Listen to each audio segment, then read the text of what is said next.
Dömur, ég ætla kannski að byrja þér Sara. Var þetta bara eins og bara þægilegu göngutúr í hérna garðinum, eins og maðurinn segir?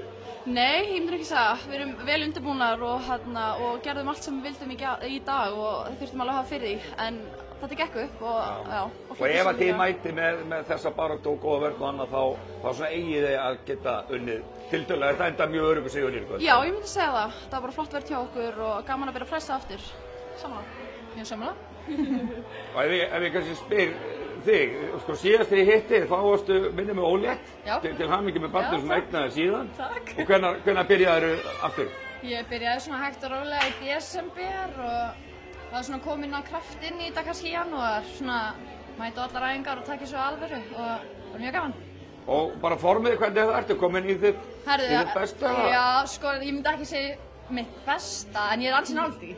Ég eiginlega svona að toppa réttum tíma þetta, svona formulega séð. Já. Þetta er búið að vera ógeðslega erfitt en mjög skemmtilegt að sjá tíma. Þetta er náttúrulega rétti tímapunktur til þess að toppa. Já, nákvæmlega. Þegar úrslitakeppnin byrjar. Svona líkaminn er farin að vera aðeins skárri við mig og svona, þannig þetta er rétti tíminn til að líða vel. Já, má ég kannski bæta inn við. Mér finnst sko bara eiginlega magnað að Keflavík, haustliðið mitt, við erum með einu mömmurnar í deildinni og það er Katla og Bríðit systir mín.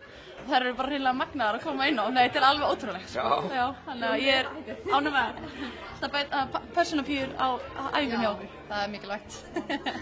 En hvað með framhaldið á þessu? Þið væntanlega ætlið ykkur bara að klára þetta bara helst í þremur leikjum eða eitthvað? Alltaf einn leikur í einu og allt það.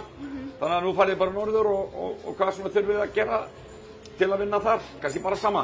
Já, ég meina, bara eins og þú segir, einn leikur í einu og það er ekkert gefið í þessu og við þurfum bara að mæta með sama kraft og það er erfiður mjög erfiður útivöllur. Erfitt ferðalag og annað. Já, þannig að við þurfum bara að halda áfram að fókusera og gera okkur hluti.